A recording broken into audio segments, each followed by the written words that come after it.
Fala galera, meu nome é Jonatas Lopes e esse é mais um vídeo do Jovem Seminarista.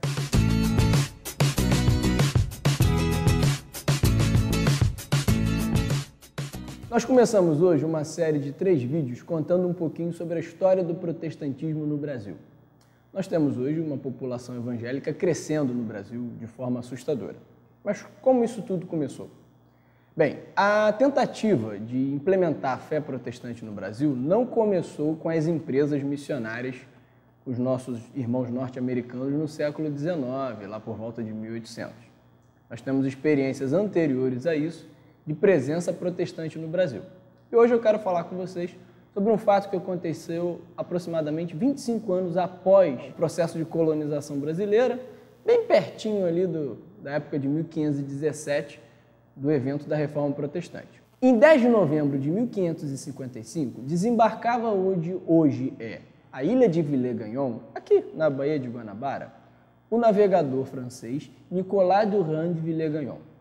Esse carinha tinha estudado com João Calvino nos seus estudos de direito em Paris e convenceu o rei da França, Francisco II, a investir numa esquadra, numa expedição que viesse a territórios das Américas, especificamente o Brasil, em busca de pau-brasil, em busca de rotas comerciais que garantissem, que marcassem a presença francesa nesse processo de grandes navegações. Ele chega aqui em novembro de 1555 com uma esquadra de aproximadamente 400 homens. O convívio no início começou muito bem, mas tiveram alguns problemas. Esses homens que chegaram aqui eram em sua maioria indultados, presos, e lhes fora prometido liberdade e perdão de suas penas. Só que forçados a trabalhos, não se deram muito bem. Alguns decidiram se casar com índias e fugir. Em pouco tempo, a população dessa colônia francesa havia sido dizimada. E o Villers-Gagnon se encontrava sozinho na sua tarefa de promover aqui uma França antártica, de promover aqui uma colônia francesa. Por isso, ele pede ajuda ao seu padrinho, almirante Gaspar de Coligny, para que enviasse homens dispostos a construir aqui uma França, um território francês nas Américas, uma colônia francesa. O Gaspar de Coligny, o padrinho do Villers-Gagnon, havia se convertido recentemente ao protestantismo. Sabendo dos conflitos religiosos que os protestantes franceses enfrentavam com os católicos, nesse período a França vivia uma grande disputa político-religiosa entre calvinistas, chamados de huguenotes, e os católicos. Esse Gaspar de Coligny decide enviar para aqui, para a colônia francesa, protestantes que pudessem professar a sua fé livremente e assim construir um território sob as bênçãos da fé protestante. Os protestantes enviados por Gaspar de Coligny chegam aqui em fevereiro de 1557.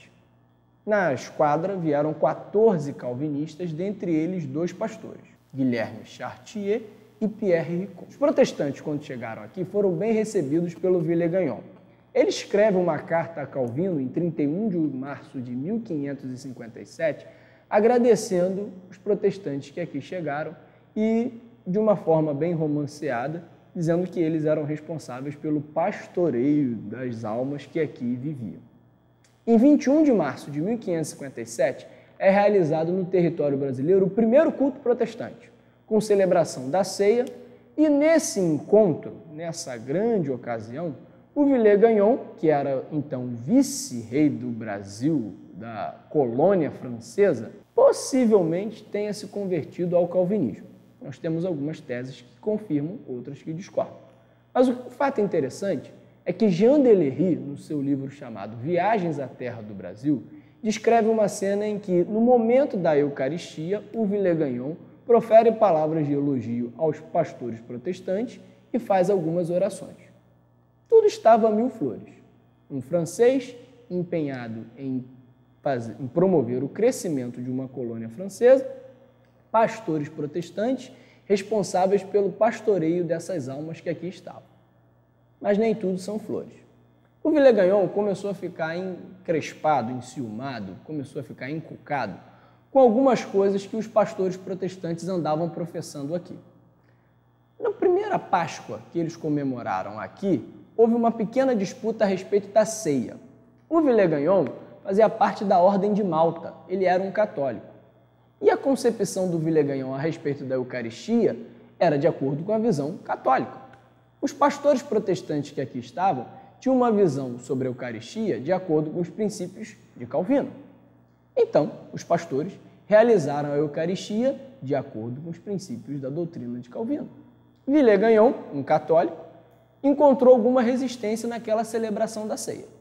Sob os céus da Guanabara, nós temos a primeira querela teológica, uma disputa a respeito da ceia. O Villegagnon achava que os elementos que deveriam ser usados, além do pão e do vinho, era a água com sal e óleo. Os pastores protestantes discordavam disso. No dia de Pentecostes, ou seja, 40 dias depois da Páscoa, foi realizada a segunda Eucaristia. E nessa Eucaristia houve um embate maior, porque dentro dos colonos franceses que aqui moravam, existia um ex-frade chamado Jean Contat, vai se juntar ao Villegagnon para fazer oposição à tese dos pastores protestantes. Temos aqui, então, uma grande disputa sobre os céus da Guanabara. O Villegagnon, então, encucado com essas questões, decide enviar de volta à França os pastores protestantes e alguns outros para que fossem até Calvino buscar um parecer, um posicionamento sobre qual era a forma correta de se celebrar a ceia.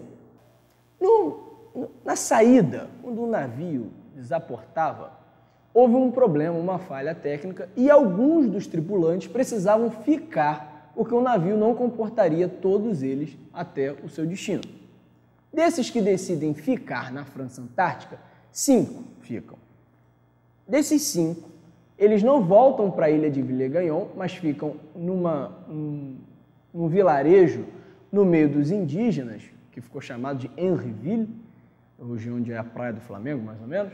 Eles ficam ali, só que o Villegagnon manda eles voltarem para a ilha de Villegagnon e eles são acusados de promoverem desordem pública. Esses huguenotes, 5 huguenotes que ficam na França Antártica, que ficam aqui, são encarcerados e recebem de Villegagnon 15 perguntas, nas quais eles precisariam responder em 12 horas. Os 5 se reuniram e produziram em 12 horas o que ficou conhecido a Confissão de Fé da Guanabara, onde, por meio de uma coragem e de uma bravura indômita, produziram respostas de cunho teológico para enfrentar a tirania de Villegagnon. Após a exposição daquilo que ficou conhecido como a Confissão de Fé da Guanabara, 4 dos 5 foram executados e seus corpos foram lançados ao mar. Apenas um dos 5 foi preservado à vida, porque esse era o único alfaiate de toda a colônia. Depois disso, Villegagnon decidiu voltar à França para buscar recursos junto à coroa para sua expedição que aqui se instalara. Nesse ínterim, os portugueses tomam o que ficou conhecido como Forte Collin em 1560. Encerrava-se a experiência da colônia francesa no Brasil. Mas o mais interessante em toda essa história não é o simples fato dos franceses terem ocupado o Rio de Janeiro e nós hoje poderíamos ser uma cidade francesa. Não. O interessante nessa história toda é a coragem e a bravura desses 5 homens que foram encarcerados pelo Villegagnon e em 12 horas produziram uma confissão de fé. Num tempo de secularismo e relativismo, esses homens nos inspiram a uma firmeza doutrinária, a uma convicção, a responder, como diz o nosso irmão Pedro, a todo aquele que nos perguntar a razão de nossa fé. Pressionados por todos os lados, nós somos em todos os momentos, mas nós cedemos às pressões de forma muito fácil. Aqueles irmãos, tendo o peso de uma espada, não recuaram na tarefa de defender a fé protestante. Pelo contrário, produziram um documento que ficou conhecido como a primeira Confissão de Fé das Américas. Num tempo de tanto relativismo, que nós nos inspiremos na história desses primeiros protestantes e mantenhamos firmes a nossa confissão de fé. Bem, por hoje é só. Nós começamos a contar um pouquinho da nossa história, a história do protestantismo no Brasil.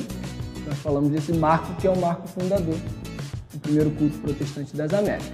Continuamos no próximo vídeo sobre os calvinistas no Brasil holandês, no Nordeste brasileiro, e a abertura dos portos da família real. Como é que esses eventos possibilitaram, influenciaram, abriram portas para que o protestantismo ganhasse força no Brasil.